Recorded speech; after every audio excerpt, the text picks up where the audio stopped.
Hello, everyone. Greetings. Welcome to today's session, the webinar at the Crossroads of Development, Power, Identity, and Peace with Khadija Moalla. My name is Shakti Saran, and I'm the founder of a think tank called SHAKTIFY. And SHAKTIFY's vision is to embrace a culture of oneness and to live in harmony with Mother Nature. And our mission is to empower change makers.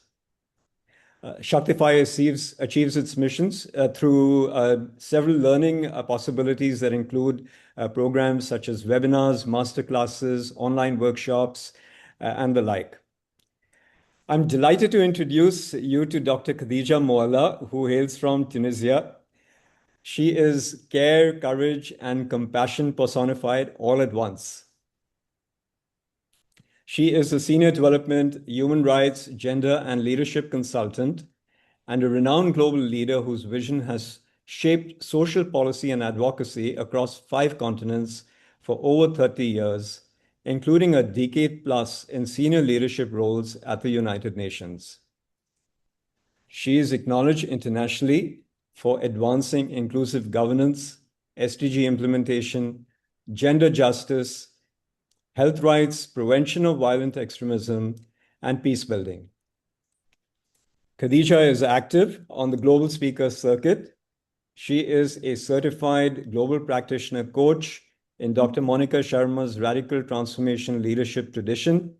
She is a Lancet Commissioner on Gender and Global Health, a founding member of the New Middle East Gender Parity Initiative under the umbrella of the World Economic Forum, and a key advisor to the Arab Parliament. She has earned several awards, including the UN General Assembly President's Leadership Award. Khadija holds a PhD in International Development Law from the University of Paris and has served as a professor of law at the University of Tunis. I'd also like to welcome our audience today. We have had registrations from over 30 countries across the world, from every single continent. The objectives of this webinar today are twofold. The first is to learn from Khadija's journey on dealing with deep-rooted social and systemic issues. And the second objective is to relate her work to the larger SDG story and see how the development narrative can be recast. My encounter with Khadija happened I got to know of her when I was attending Dr. Monica Sharma's immersive program on radical transformation leadership. And Khadija has worked with Monica before, and Monica spoke lavishly about Khadija's work. And I was always very fascinated about this woman. And then I got to read about her in Dr. Sharma's book on radical transformation leadership. And then I spotted her on LinkedIn just a few weeks ago, and I just, sort of connected with her. And then I messaged her, would she be willing to do a webinar with me? And her response was in the positive. So now you know the rest of the story. I'm honored to have you on this webinar today. Khadija, thank you for taking out the time. Would you like to say a few words? Yes, definitely. The honor is mine, dear Shakti. Thank you very much for the opportunity. I would like to really to welcome all our guests and friends.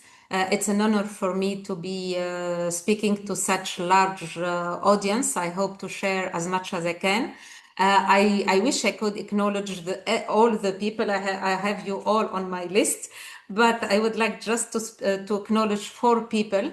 His Excellency Dr. Kamal Akrut, Admiral Kamal Akrut from Tunisia, Dr. Monica Sharma from India, Dr. Al Hashsi from Senegal, and Dr. Aida Robena from Tunisia.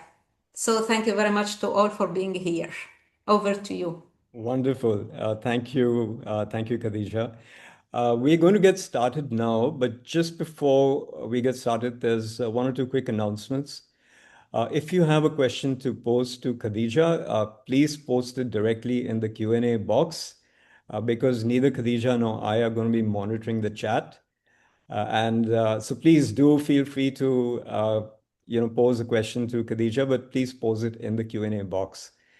And please keep your questions relevant to the topic for discussion. And also, please feel free to introduce yourselves in the chat. We kept the chat on and open, so in case you'd like to introduce yourself, your name and where you're dialing it from, that would be lovely. So I'm going to get started, and Khadija, I'm going to get started with some questions about your background and your journey. Before we get into the thematic section on identity or peace, or as the case may be, yours is a very fascinating story, I have to say that. And I know that your journey has been characterized by personal development, as well as a determination to protect individual freedom and the pursuit of equality and social justice. Khadija, who have been your greatest influencers, and what defining experiences or turning points most have shaped your worldview? So definitely, first of all, my parents, essentially my father, I would say, because my father didn't really taught me values. I think this is not something we can teach or we can read in textbook. My father embodied all those values. So when we speak about integrity, justice, dignity, anything, he did embody that. He was an extremely generous person. He believes in education, so his house was, we are, I have 5 brother and sister and an adoptive sister, so we are 11, so it's a huge family. But our home was always open to any body from our home city or any youth who would come for education. He would always find a seat at the table or a bed. So this was very, very important. But also, I was very much influenced by all the people. I changed my career 4 times. So I had the chance to have a range of so many people from different background. I was in 3 NGOs. So all the people with whom I had the chance and the honor to work, all of these people really influenced me. So I took all this baggage to use it whenever I had chance to serve people in any capacity. All right, thank you. It's great that you were brought up in an environment that was very conducive to your personal growth, to your being open-minded. Not everybody has that freedom and liberty today in much of the world that we live in today. So I think that's a great privilege that you have come along with. Yes, wonderful. Uh, as another follow-on question to this, and I've read about your work. I've also read some of the articles that you've written, and you've written quite a large number of articles. Not all of them are in English, but at least the ones that are in English, the ones that I have read, and many of your initiatives, yeah, be it working with HIV/AIDS patients, gender justice, social protection. I mean, there's been a host of initiatives that you've worked on. These have required you to challenge entrenched interests. How have you sustained your own courage, your compassion, and hope over the years? Yeah. Again, it's because of all the people who are around me, because I believed in that. I call it compassionate courage in the meaning that each time I was putting myself in place of the person I am there to serve. For instance, when I worked with in a very poor neighborhood of Tunis with very poor and marginalized women, I would always imagine that what if I was sitting in the place of that woman? What would she have? What would I have liked that somebody helped me? So each time when I was listening to them and then they needed a lawyer, because I am also a practicing lawyer, I would take on a pro bono basis those cases because I know that I would have loved that somebody would have done it. So really sustaining that courage was because of that. But also later on, when I was working with the UN or outside, seeing results, each time I was able to witness, for instance, a magistrate from Cairo, from Egypt, asking forgiveness from drug users whom he put in jail, thinking that it was the right thing to do, and understanding finally that it didn't serve anything, or having this big imam from Morocco apologizing to a sex worker.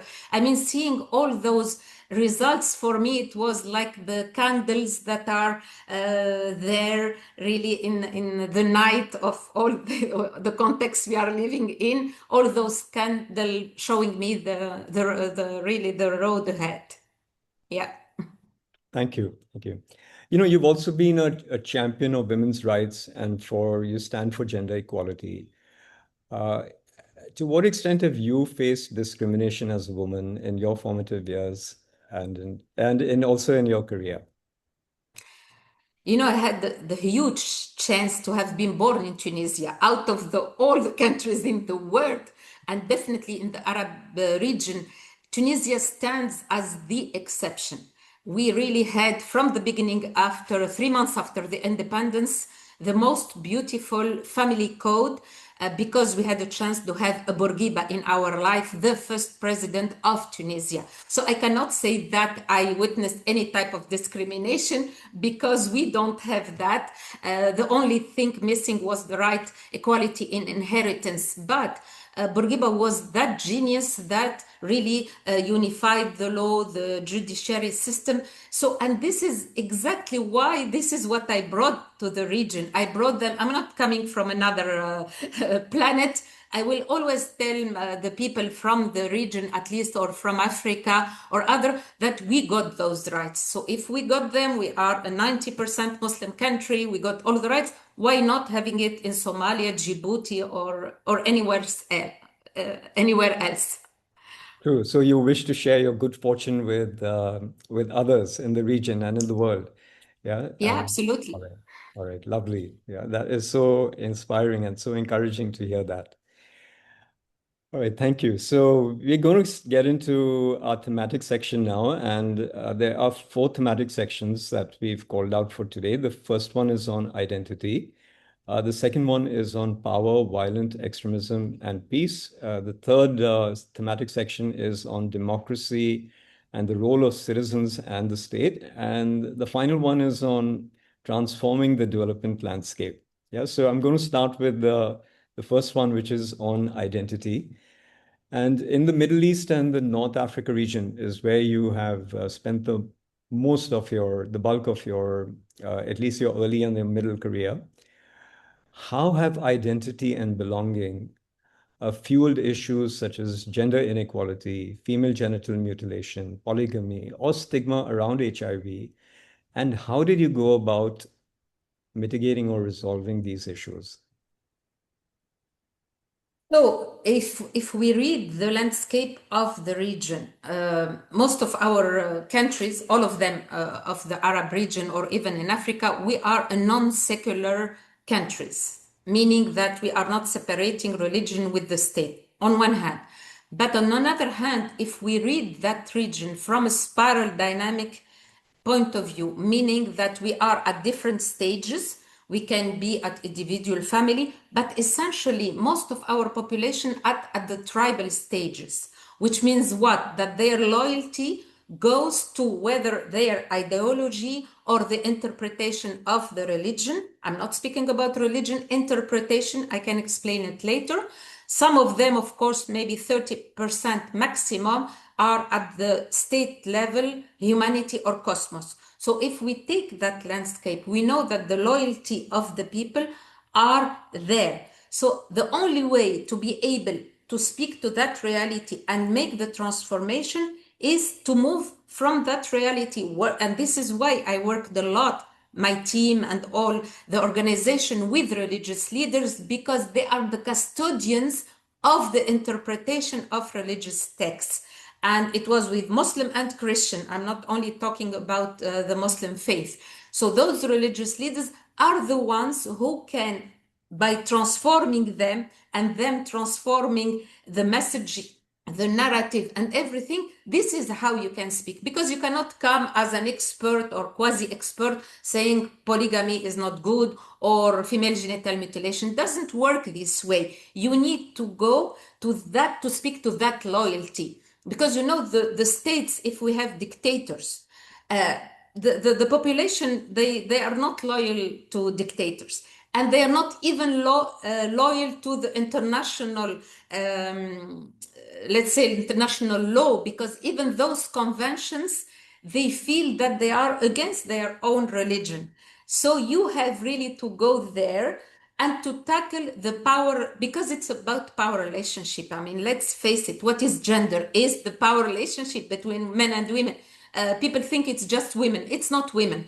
So this is where we need the agent of change, courageous people to go there and to transform it from within, and not to come from outside on top or whatever and think that we can make any change. We cannot. All right, that is a very, very interesting approach of getting to the actual roots and speaking to the target groups that you are working with and to bring about that awareness. And universal values does play a very important role in this. Absolutely, absolutely. And I would like just to, this is exactly again what Bourguiba did. Bourguiba, we are the only Arab Muslim country who doesn't have polygamy. How can he do it in the 60s? Because he came from, he spoke to that background. He didn't say, I am a lawyer coming from whatever, France. And this is what everybody needs to understand if we want to make really a difference. Right, right, right. Interesting, very interesting. You spoke about spiral dynamics. Could we just spend a minute on this? And can you, just for the benefit of our audience, explain to them what is spiral dynamics and why is this so important in the context of social and political change? Yeah, it's important because all of us, with our maturity, where we stand, we all are in one stage, in a different stage. We are not Right. all at the same stage. So let's imagine we can claim that we are for human rights. Human rights is at the humanity level, but it's not true. If really you speak with people, work with them, engage with them, you realize that their loyalty goes to other stages. This is why it is so important if we work on human rights, on gender equality, on anything, on social justice. You have to have people to embody really those values and to be at that stage. Let's say the stage of the government, the state, where we have, you know, the constitution, the laws, and everything, at the humanities stage, where we have all the international conventions, or the cosmos level, where we are all equal as a human race, animal race, or plant race.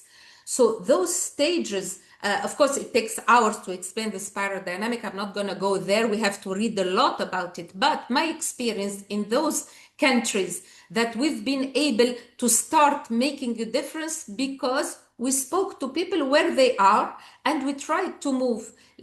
And to speak with, when we ask religious leaders, what do you stand for? And they would tell you, I stand for compassion. But then they would realize really that compassion, and they choose them, had to be in action. What does it mean? How do you translate it in terms of dignity and respect and everything? So this is quickly, but of course I invite everybody who is interested to go and read what is it, to be able to understand and to stop speaking to our people or country as if everybody, we are all at the same stage. We are not. So just to make sure I've understood you well, are you saying that values cannot be imposed on people? They evolve, and there is this process of evolution for values, and that it is unreasonable to take on a one-size-fits-all approach to presume that to treat everyone as being at the same stage of evolution. Is that correct? All right. Absolutely. You know, men and women who don't believe in equality, you cannot tell them there is equality. They will not. They have to really embody that equality in order for them But to. but this understanding is just completely missing, in most of the social work that I have come across. And I remember in one of our earlier conversations, we did speak about spiral dynamics, and I think the Mhm. way you you put it across was just an eye opener for me. So that is like, thank you very much. This is a moment of truth for me, and I'm sure many members of our audience. Yes, thank you. So before we move on to power and violent extremism, I have a question for you, which is because you have been a champion of women's rights, and there has been a lot of work, you and as well as a lot of other people who have, who committed to, making this space a far much more harmonious space. You've done a lot of, incredibly good work. Yeah, and if I look at the state of women in the last century or so, it has been a massive, massive leap, though not everything is perfect yet. There's a lot of work that remains to be done. But I have a question to you, which is actually a counter, and that is,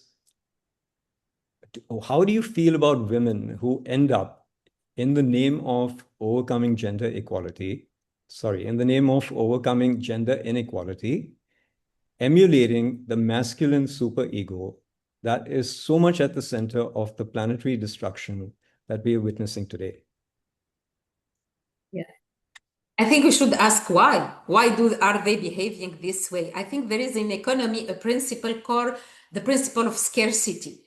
Because women are not given let's say equal share in executive power or legislative power or stuff like that, some of them, maybe because of survival mode or something, would try to eliminate any competent women or any women that could compete with them in that sphere. So in one hand, we have to understand why is it, and this is why I don't believe in sex parity when we are requesting all sex parity in parliament.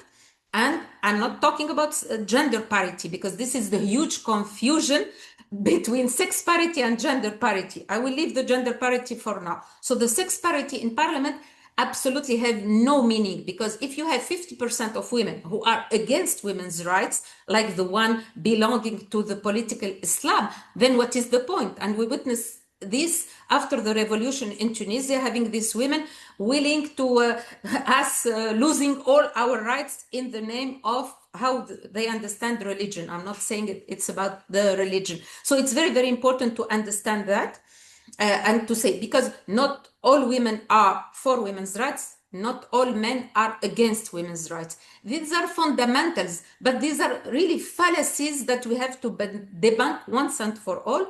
And this is why this type of women, unfortunately, end up being in those positions and having so, yeah. And in one sentence, what would be the key to bring about this understanding? The explanation you've given is plausible. It's a reasonable explanation, but it's like you can't emulate madness, right? So, because I'm mad, you're not going to be mad, right? Yeah, that's not a good enough reason, right? So how do we what is the key to resolving this? Yeah, we cannot resolve it, Manta. We can resolve if we transform all women and all men by understanding that we are equal. Again, the value-based, you have to have a value-based response. You have to let people really embody those values to think that really they would. All right. And this goes back to spiral dynamics then, at the stage at which Again, you are in. again, All yes. right. We will come back to spiral dynamics as we go along. So I'm going to move to the next section that we have, which is on our next thematic section on power, violent extremism, and peace. Khadija, you have been a witness to the Arab Spring because it originated in your own hometown, yeah, in 2011. Mhm. So, can you tell us a little bit about this and what were the lessons from the Arab Spring? How far was its impact? And for the benefit of our audience?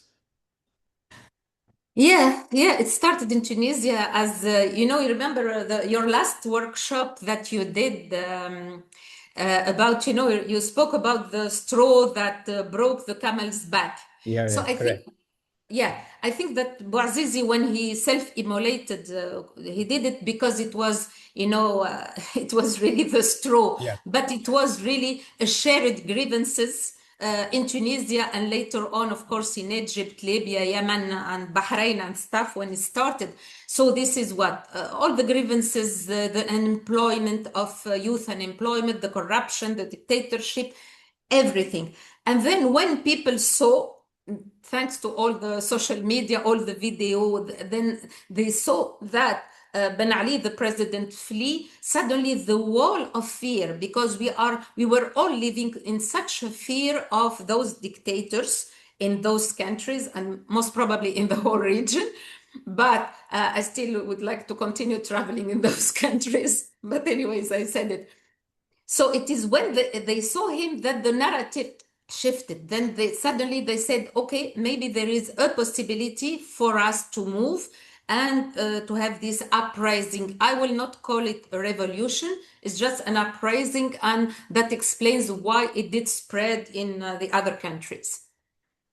But that is still happening today, right? There's been a second phase of the Arab Spring, and there's still more changes Yeah, that we're seeing in Syria, for example, that we've seen. Yeah, yeah. so I mean, that one incident has, over a decade and a half, it has precipitated a lot of other incidents. So that's, and you've been a Yeah, witness to this. You've had a ringside view of what has been happening. yeah, because I was in two countries at that moment. I was in Tunisia, but I was working in Cairo. So I was between the two revolutions, back and forth, two uprising. Because again, it was not a true revolution. So yeah, I did witness firsthand. I did witness later on how much because it was a civic movement. It was not a secular movement. It was a Right. civic one. People wanted social justice, dignity. They wanted the bread. I mean, in that term, the Yes. slogan Yes. they were using. So this is important. But later on, it was transformed in something else. Unfortunately, other people took the power. But there Let's were put it this way. secular and religious offshoots from that.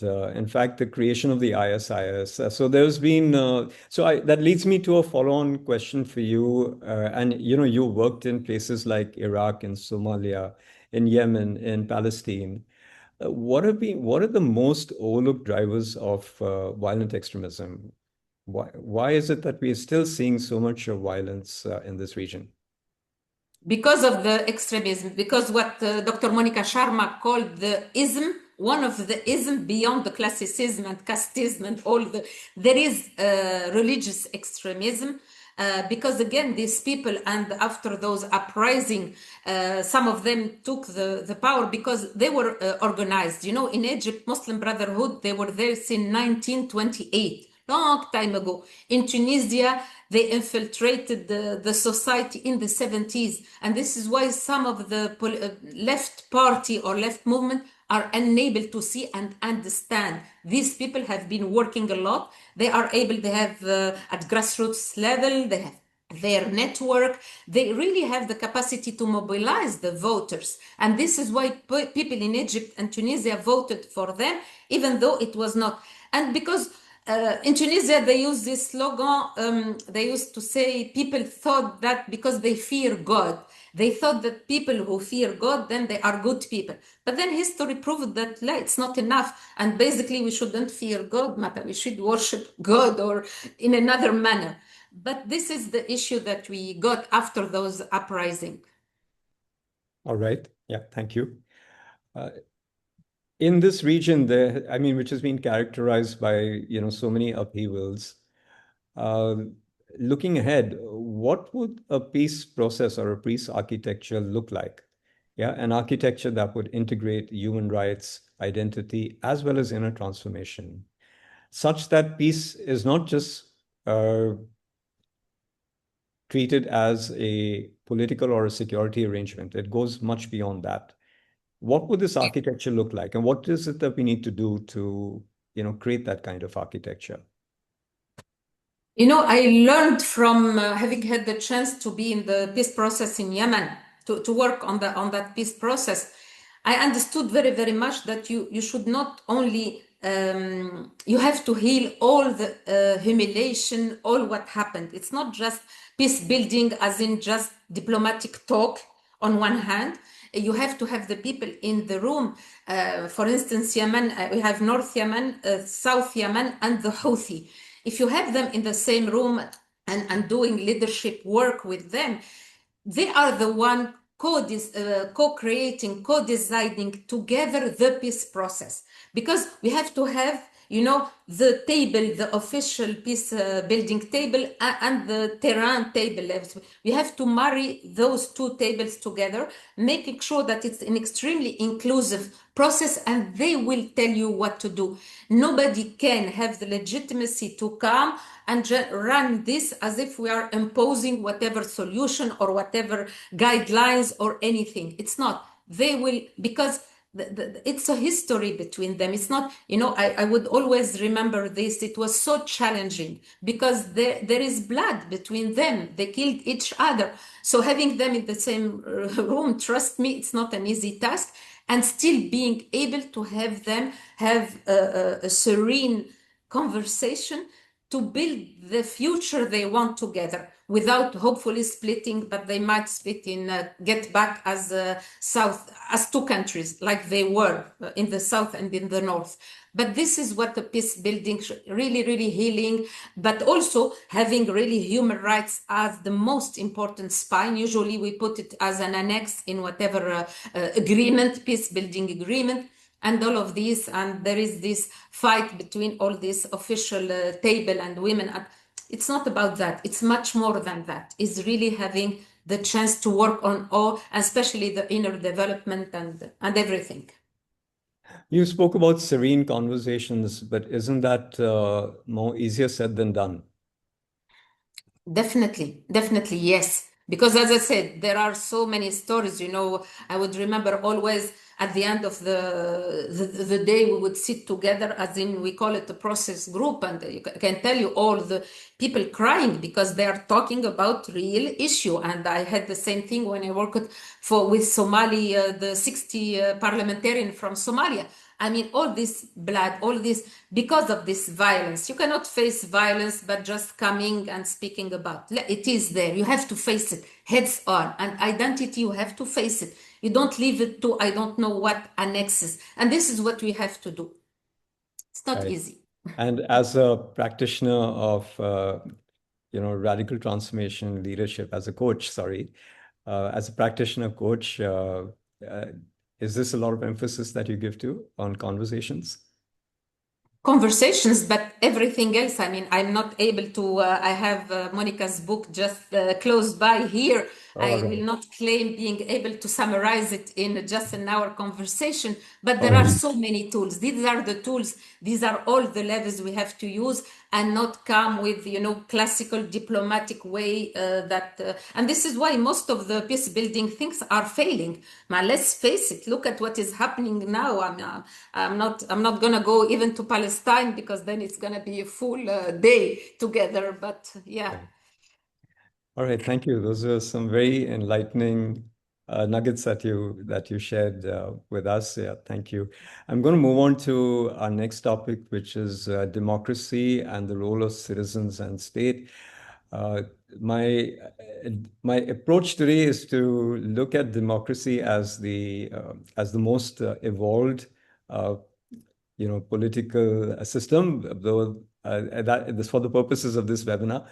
But I know that that is not the case because of what the challenges that we are seeing in today's democracies. But I'm going to, that would just kind of expand this webinar to beyond an hour and 15 minutes. So I'm going to just focus on democracy in the context of autocracies that are so prevalent in the Middle East and North Africa. What concrete steps do people need to take here to expand civic space and protect democratic values in the Middle East and North Africa? Yeah, I think it's about responsibility, and responsibility, it's a choice. You cannot make somebody responsible.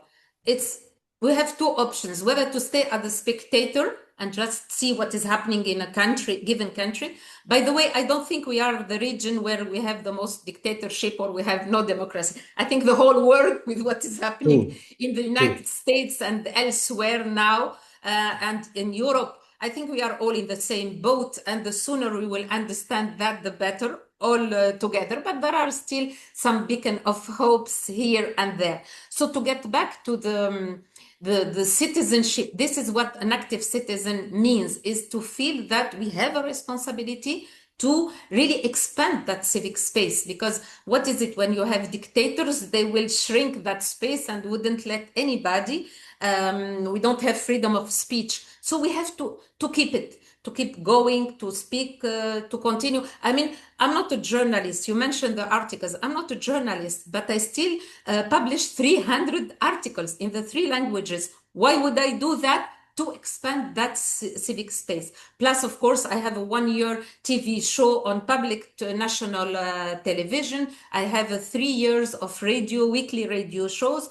And also there is a movie, a Canadian movie that speaks about that.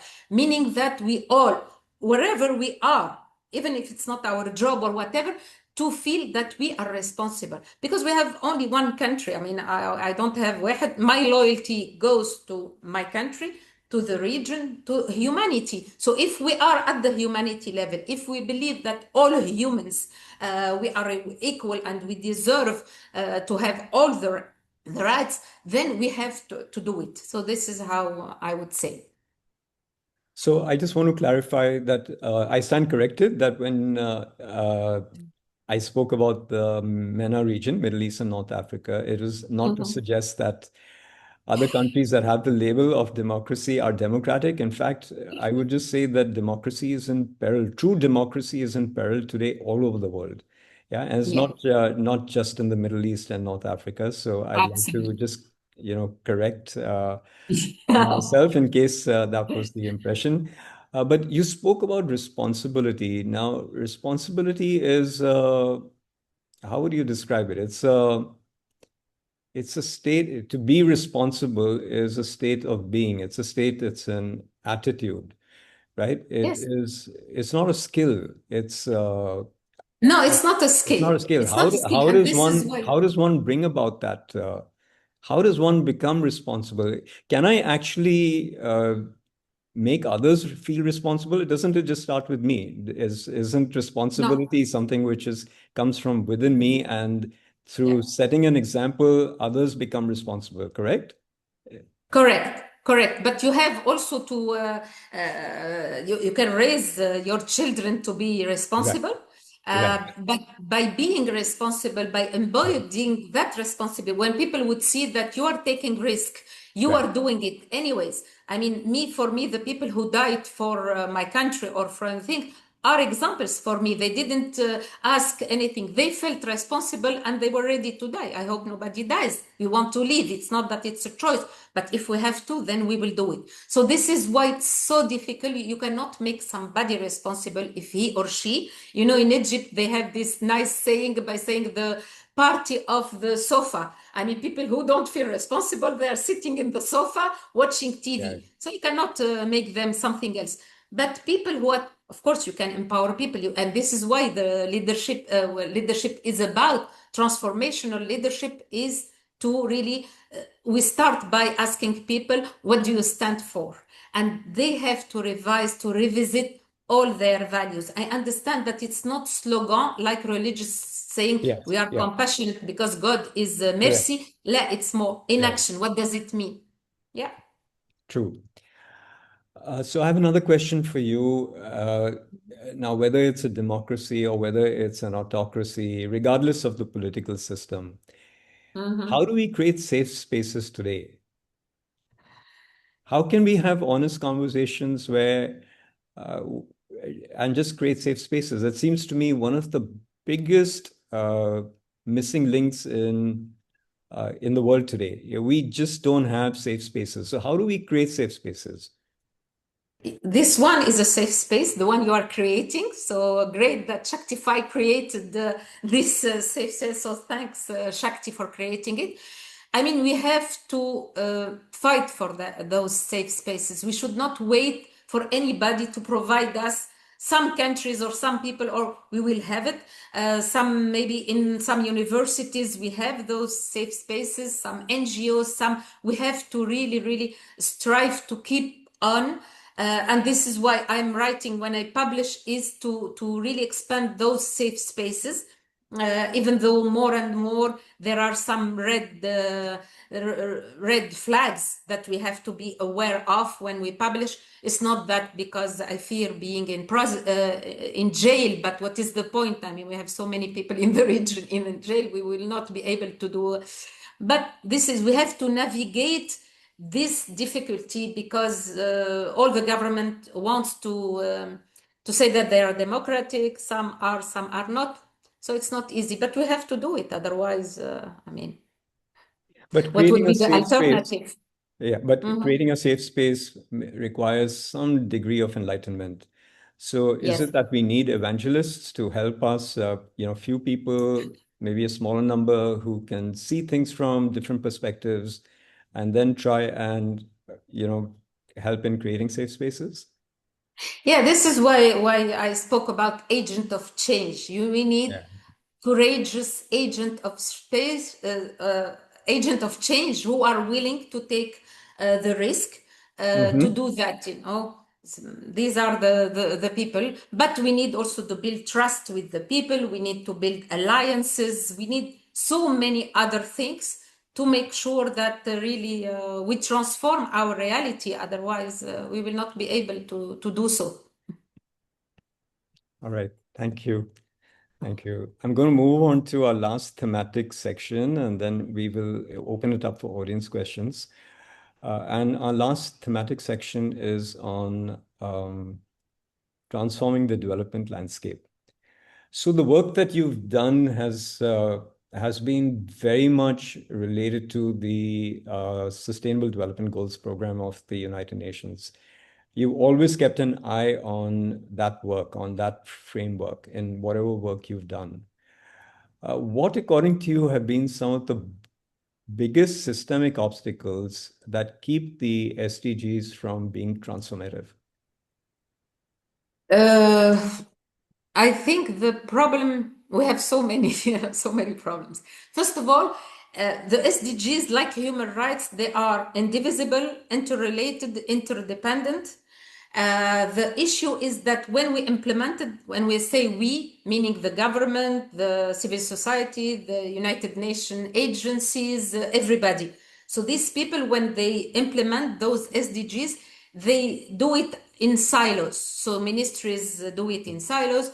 The UN agencies cut it like a cake. So everybody grab one goal.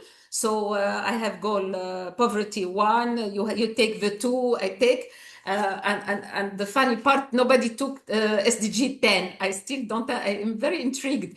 It's the one about inequality. Anyways, so we lose when we do this way, we lose all the synergy. They shouldn't be like this. It should be together, government, UN, and work together and stop, all this competition about funding, competition about visibility, about everything. So there are so many things. But on another hand, we are not tackling the root causes really of underdevelopment. You will never get this if you don't go to root causes of poverty. Why do you have we don't have food sovereignty? Why we have issue with climate?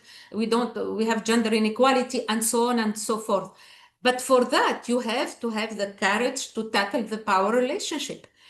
But if we continue just having guidelines and you tick the box and low-hanging fruits and quick fixes, there is no quick fixes when it comes to development. So system is the whole system that is flawed because when we work, we think that in 1 year we need to show results. You cannot show results. You have to accept that you will work on a long-term basis, which the system doesn't allow because everybody would like to see his contract renewed or whatever. So there are all those issues. So the power relationships, the root causes, the thing, and this explain why till now there is no way we're going to achieve the SDGs. Because also what we have to keep in mind, before the SDGs and the MDGs, we used to have international binding conventions, international law. It's very important to have this because then when it's a convention, it's binding. The countries who ratify needs to harmonize their own national legislation. While suddenly, we don't know why, from nowhere. In 2000, we said, no, let's have just Millennium Development Goal and later on Sustainable Development. I am pretty sure in few years we'll have another acronym for another 15 years. Doesn't work this way. It will never work because you cannot held government accountable with just a declaration. He is not. He will not feel responsible to fulfill it. Right, thank you. That is something to chew on. Yeah, it's I can see that the way execution, leave alone the design of the SDGs, but even the execution of SDGs is being done today.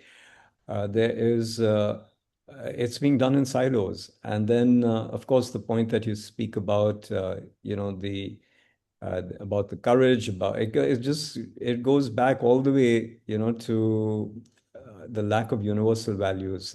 How can we, it's a lot of changing of mindsets that's involved in this. So hopefully that in the years ahead, and this becomes more, what I would say, becomes center stage.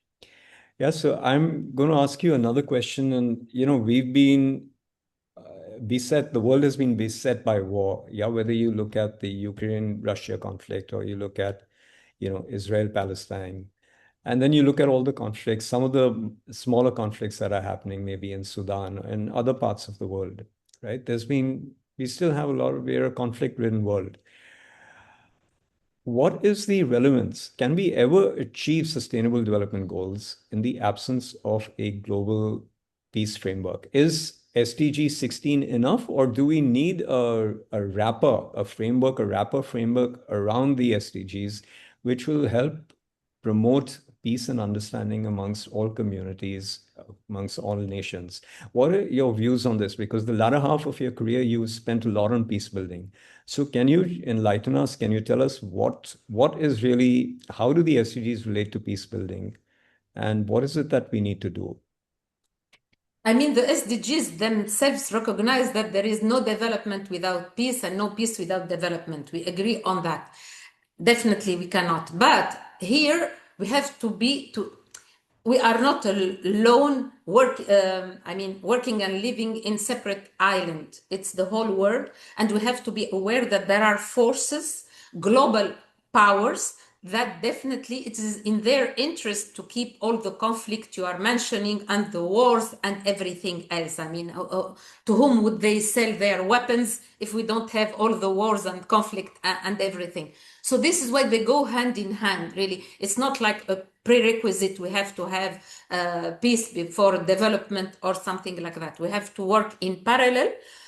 This is why it's important when I speak about the root causes of really the issue we are dealing about. So it's not enough to say in SDG 1 we have to eradicate poverty, or even in SDG 16, who is now implementing 16? It's about access to justice, to democracy. I mean, even UNDP, and I did work for UNDP, who had a lot of funding in general compared to the other agencies. I mean, when they work in a dictatorship country, well, there is a dictatorship, there is no way they can move. So it's beyond so many things. There are so many factors that I wouldn't like to resume it as if it's 1 + 1 equals something. We need to transform the whole world so that we understand it. This is why we need to reach the cosmos level, or even the humanity level, to feel that if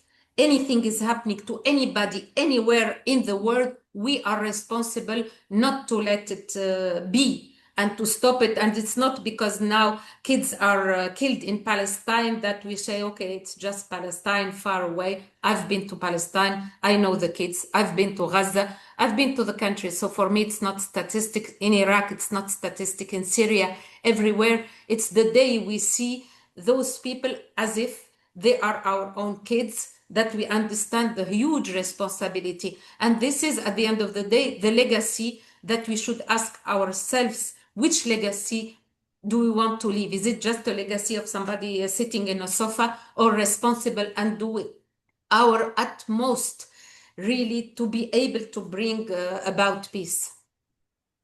You spoke about getting to the level of the cosmos, and but in the context of peace, that's what you just spoke about.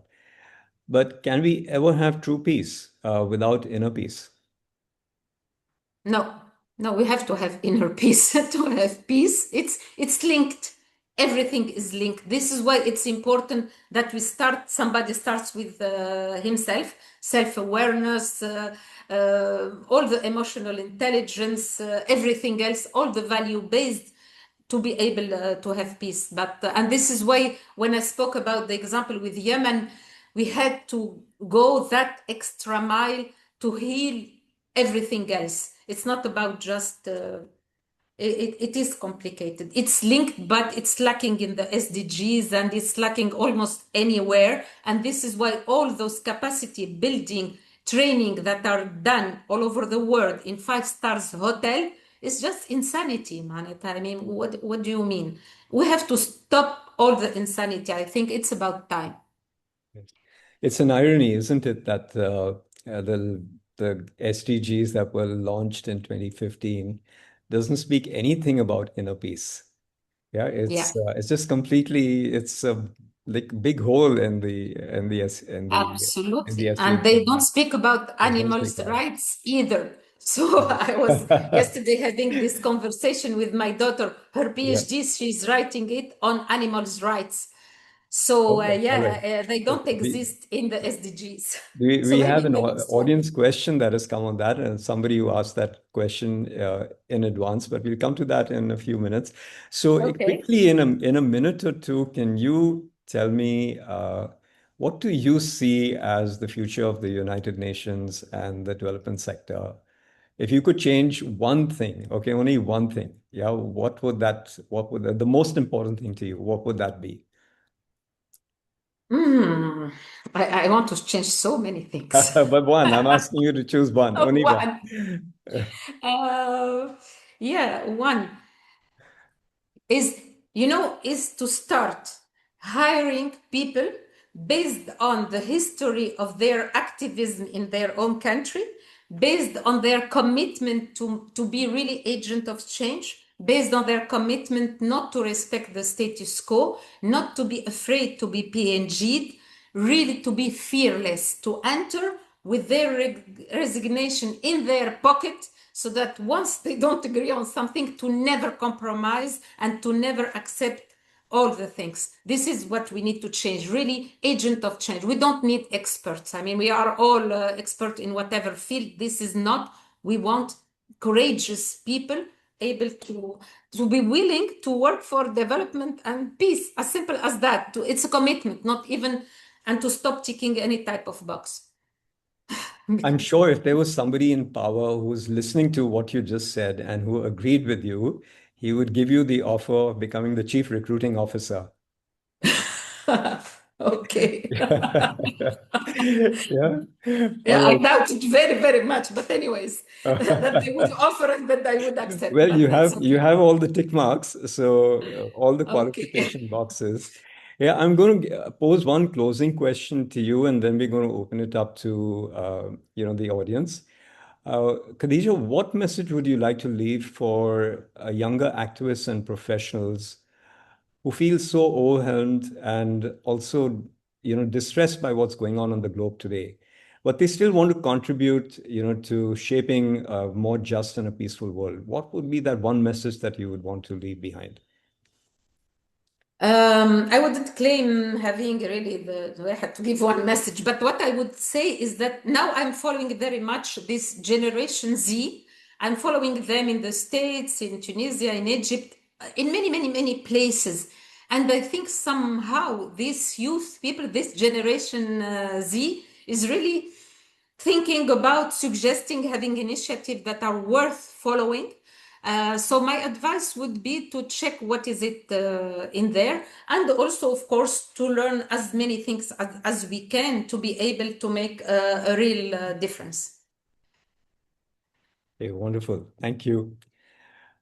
We're going to open this up for audience questions. We have about 20 minutes, and I have many questions that were posed in advance at the time of registration. Mm-hmm. And we've also got a few questions in the Q&A box here just now.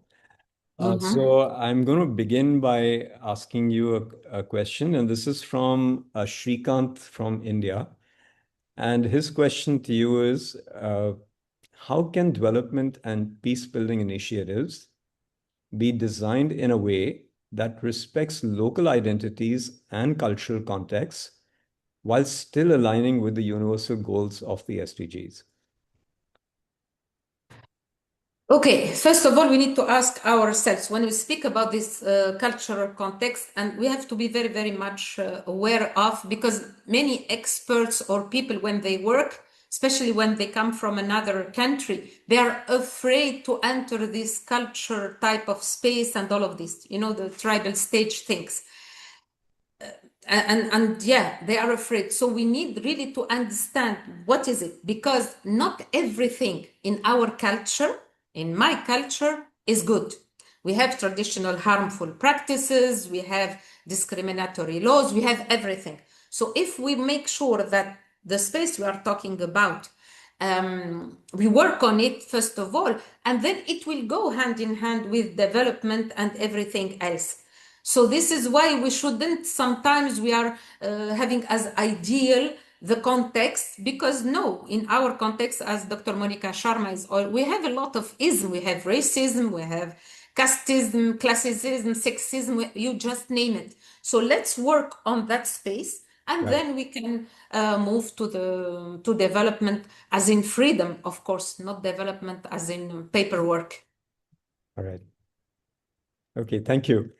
There's the next question from Lasana from Senegal.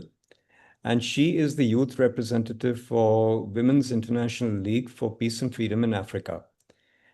And Mhm. her question is, how can we reconcile the urgent imperatives of economic development, which is a job creation and infrastructure, on one hand, with the need to build strong democratic institutions on the other hand? And how can we as young activists contribute to peace building around the world? Okay, it's first of all to really to try to learn as much as they can, um, to learn everything, to learn the tools, to be very much well equipped, because when we are well equipped, then nobody can impose any type of agenda. I mean, I'm seeing so many young people and other people and civil society, just because we are invited or we are representing or represented, that we are so very happy that we participate in an agenda that doesn't necessarily serve the cause or our country or peace building. There is a lot of, we have to decolonize all the narrative. There is a lot of narrative that should be decolonized.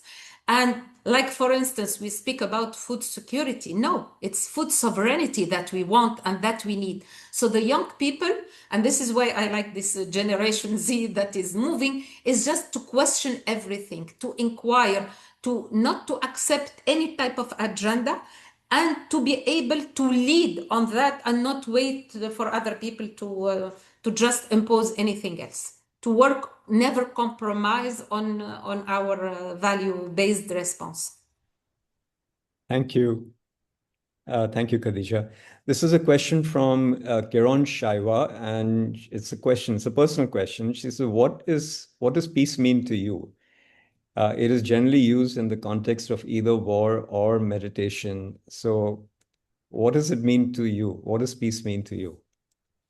Peace is, first of all, inner peace, is to have the serenity, to have peace within, and then peace around us, peace as in everywhere, because I cannot feel I am not feel peaceful or having this if my neighbor is not having the same peace, or if the other country, or if people are killed, or if kids now are being sold in whatever island of whoever. I mean, it's everything else. So peace for me, it's a lot of things. All right. So it's a whole range of things, Kiran. That is what Khadija has to say. There's a question from Sulabh Kumar, and he says, How do you think about engaging? What do you feel about engaging men and boys in gender transformation work without recentering male ex without recentering male experience or diluting feminist political commitments? So, what is the role of men and boys in for advancing this whole in this gender transformation space? Mm. I personally have always been against feminist movement, what we call feminist movement, or all the capacity building for women, because we made a huge mistake, this feminist group, by having only women, keeping men outside. And then suddenly, after failing so many years, we said, ah, no, now we need boys and men. I mean, it's a total nonsense. We live in a society together. In a family, we are together. We are men and women. We are married. We have kids or not. So what we need to do is to engage the whole society together. So each time we are dealing with anything, we are dealing about poverty eradication as an example. Then we are men and women in doing that. It's not men. This is why sometimes, when, again, to come back to the SDG thing and the fact to do it, we have in Tunisia somebody called Lutfi Hamadi. He has the movement, Wallah, we can. Wallah, mean God, just to say we can. The Wallah we can, the guy is implementing in his civil society all the SDGs together without even being aware of them. I mean, still he is educated, he knows what is, but he's implementing better than any government or any UN agency or whatever together. So it's very important to have everybody in the room so we engage, because it's the issue, when we don't have women's rights, even men are suffering if they think that, or if a man is violating a woman, whatever, another day somebody will violate his daughter. So it's together, it's a society. We want to have harmonious society together, and we stop this nonsense of having separate initiative for women and boys and girls. It's nonsense in my mind. Excellent. Yeah, thank you. Thank you for that clarity. It's I've been reading a lot about the new versions of feminist movements are. It's not just about women. There's a lot of women who are not feminists today, and there are also some males who can claim to be feminists because they are supportive of feminist movements. Yeah, Yeah. so very interesting times that we're going through. I'm going to ask you, there's another question, and this is from Geeta from India. And she says, in many pockets, the SDG story is yet to be heard. Gender and poverty continue to be barriers. What could be a practical roadmap to showcase and apply case studies that have made the system work? Yeah, the emphasis is on the last bit of the question. What could be a practical roadmap to showcase and apply case studies that have made the system work? As I said, I just mentioned one of them is that when you take all the SDGs, I don't think we should separate just poverty and gender, because poverty is linked to a gender, to goal two, hunger is linked to the three, health is linked to, they are really interrelated and they are interdependent. So once we work on them as small examples, it doesn't need to be a huge initiative together, like the one I mentioned with Wallah Weekend. Or let me give you another one. In the south of Tunisia, 3 kilometers from the Libyan borders, I'm working with 150 women from this very small, tiny neighborhood. I mean, there are 5,000 the people. I work with 150. The beautiful thing that these women, they are now working with young people who used to be smugglers, really smuggling things. Right. They are together, who became now agriculture, and these young people are becoming agriculture, really having the vegetables that the other women need. They're working together. So alone, this community is finding a way to work with together. So these are case studies, and I am sure that in every single thing, if we work at grassroots level with those initiatives, we can have all of this and stop the other nonsense. Yes, this is a very transformative example that you gave. And if I may add, just to respond to Geeta's question, I'd Mhm. recommend, Geeta, that you read the book Radical Transformation Leadership by Dr. Monica Sharma. It is full of, case studies that have made the system work. That would be a dose of, inspiration. Yeah, but I think one of the things that we are trying to do here today in this webinar is to showcase your work, Khadija, with the aim that it will serve as inspiration to to many others for the kind of courage that you have displayed in dealing with some fairly systemic, deep-rooted issues. Yeah, thank you. There was a question. Yeah, you made a reference to, I think you spoke about, was it your daughter? You mentioned about basic rights of all sentient beings. So there's a question from Alok, and he asks a pointed question. What about the basic rights of all living beings, plants, animals, and more? What about the commons? So is this something that you'd like to share with Alok and the rest of Yeah, us? yeah, absolutely. This is why I spoke about the cosmos level. It is only when you have people at the cosmos level, when they consider that the three races, and again, there is no different races in humans. We have only one human race. We have different colors. This is genetics. We are one race, human race, plant race, and the animal race.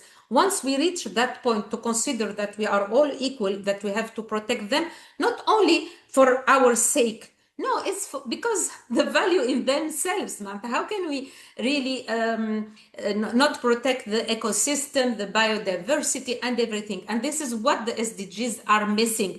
They speak about, some species and whatever, but not about rights. And when I spoke about Yasmin, my daughter, this is why her PhD now it's an animal about animals' rights, all of them, because she would like to modify the national legislation in Tunisia. And this is why, again, SDGs are not a binding source, but if it became things, yeah, we are all equal, and we definitely should. By the way, I published an article a few months down the road about these race things, and it's a shame that we are still speaking about that and having racism. Come on. Come on, we are all human. Our blood is red. And, anyways,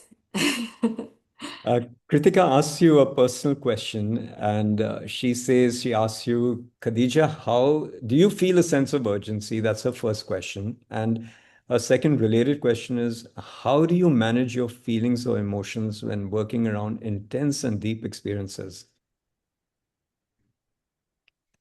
yeah, yeah. My emotions is very, very high. What was the first one? Do Sorry, you the feel a first sense of part? urgency? The first question is, do you feel a Urgency, definitely. If you see me speaking like this with my hands, with my feet, this is the sense of I'm burning because the word is burning. No, it's not easy to deal. I remember when I was practicing lawyer, each time I had a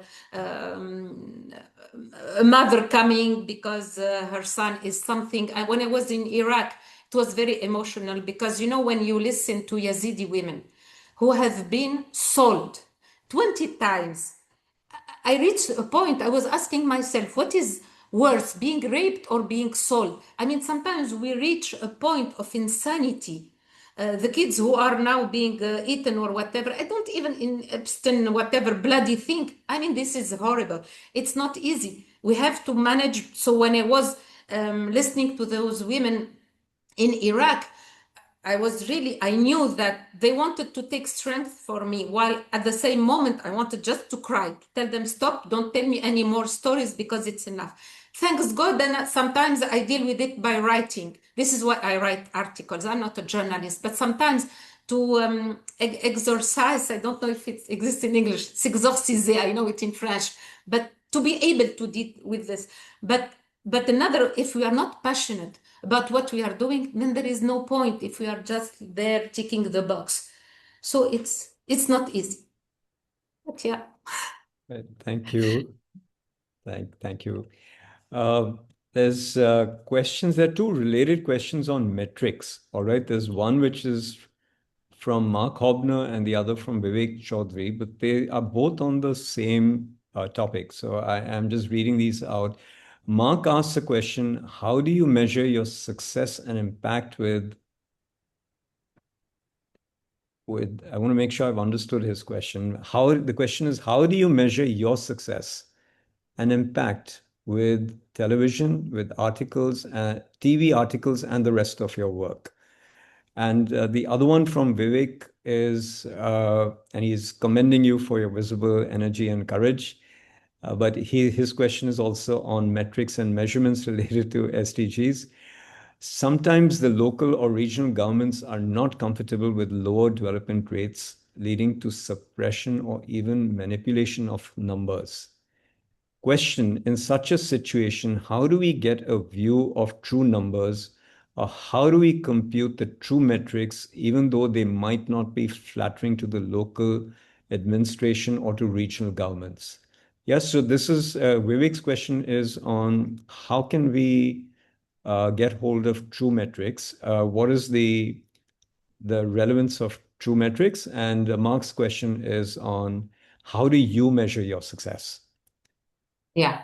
So first, my own success, first of all, there is a team success, there is the work success and stuff. But my own success with the TV thing, I measure it when, after the show in the morning, when the butcher or the gardener of the neighborhood or somebody, normal people would come, tell me, yesterday I heard you, I understand, I got it, I know what you meant by, even though I was explaining, something like leadership in 10 minutes, which is almost impossible on TV. It's not an hour or full, but Right. but they tell me I got it. So this is how I measure when people normal, because I don't, in my think, I'm not talking about, I'm not talking to the elite.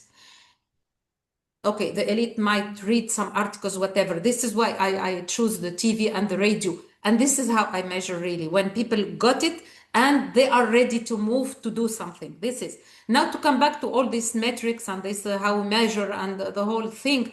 And the fact that government, yeah, of course they don't want. I remember one day I spoke at the League of Arab States in front of 22 Minister of Health. And I can tell you that before that, they wanted to just have me not speak because they were afraid that I would give numbers and statistics and whatever. But I'm not into that. It's not about that. It's much beyond that. Because if we want to have a true impact, we have to measure success differently. We have to check all together how many harmful traditional practices have we stopped, how many discriminatory laws, how have we been able to modify, how many, so many other things.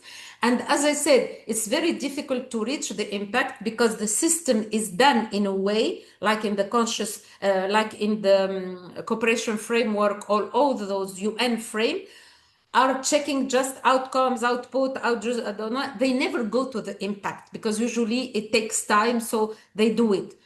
So, yeah. Right. Thank you. Thank you, Khadija. There's a question from Mhm. Lakshmi, and she asks, can we do surveys at ground level, or are they being in in your work? Have you come across people or agencies who are actually carrying out surveys on whether actors, everyone who's involved in executing SDGs, are they connecting their work to various SDGs? And how can people and organizations be trained and empowered to connect their work with various SDGs? Yeah, I may do a lot of good work, but I'm not able to relate to the SDGs. How important is that? And is there, in your experience, people who are carrying out these surveys? Yeah, I mean, we did surveys for other things when we worked on HIV. We did really did surveys to check have we been able to decrease stigma and all of that, and using the conscious full spectrum. And yeah, we had really results that showed that how much the stigma have been wahed, and when it comes to discrimination, the laws and everything. But I think that in fact, what we are doing, whether it is called it was called MDGs, SDGs, call it whatever you want. If you are really working towards really injustice, inequality, all of those values, what is existing at any level, anywhere you are still able to relate if you want to relate, but you don't have to, because as I said, sometimes it's not even in the SDGs. When it's food sovereignty, it's completely different thing that you have to do rather than food security. You have to come back to your grain and the fact that we don't have then the seeds. It's other issues. And again, here, before entering into that, let's decolonize the narrative. And there are a lot of things done by Global South. And more than ever now, let's come back to our Global South and stop taking lessons from whoever, anywhere, because we know it's not necessarily, they don't necessarily have the answer. And maybe the answer now is with us as Global South. All right, thank you. There is a comment in the Q&A box from Amina from South Africa, but it's not a question. So and she is just giving feedback, but I leave it to you to read, after the webinar. Is there room for one more question? It's Khadija, can I pose one question? Yes, please. I Yeah, know of course. this is an audience question.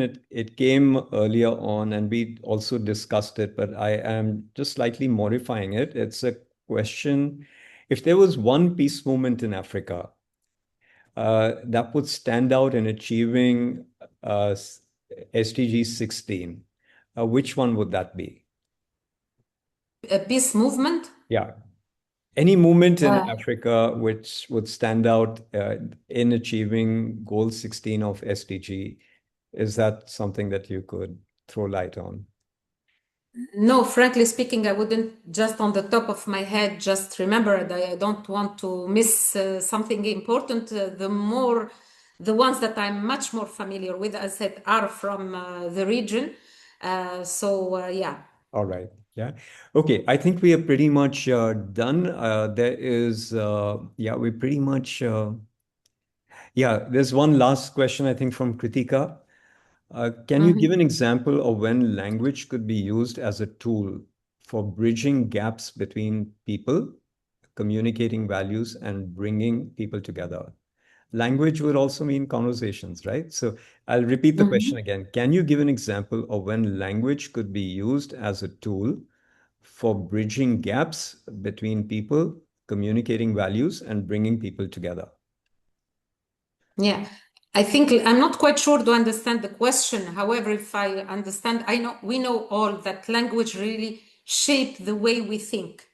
It's very, very important, and there are so many, a lot of work done on the language piece, and peace as in peace, not peace. Uh, so, um, uh, uh, I think she means so no. conversations. Yes, conversation. This is why we speak about conversation, not discussion, not debate. And this is why when we do peace building exercise, it's about conversation. And in the transformational leadership methodology of Dr. Monica Sharma, we have several kind of conversation for generating results and many other things. So definitely, yes, of course, there are these type of things. All right, thank you. We have come to the end of our webinar. It's been truly wonderful speaking to you. It's also been very enlightening. For one, uh, in India, where I am based, much of the news that we get, the international news, is of the global north and what's happening in Russia, in Ukraine, and in America and in Canada. It's just unfortunate that there is not enough coverage of what is happening in the rest of the world, particularly the global south. I'm not saying it's absent, it's just that it's very lopsided. And one of the objectives of this webinar, my personal objective, was really to dive deeper into this space, in a geographical territory that many people in India and a lot of people in Asia may not be familiar with. I think I have learned a lot from you, Khadija, and I'm truly grateful for your presence here. You inspire so many people, and I hope you will continue to do that and go from strength to strength. Thank you so much. As a token of appreciation, Shaktify is going to be planting a dozen saplings for you in the state of Tamil Nadu in India on your behalf. And it's out of appreciation for all that you do and for the time that you've taken to be with us here today. Yeah, thank you so much. Yeah, and I Thank think you with so this, much. we come to the end of today's conversation. Please stay tuned for Shaktify's upcoming events. Thank you once again, and a good day to everyone. Yeah, all right. Bye for now. Namaste to all. Namaste. Thank Thanks. you. Yeah, bye.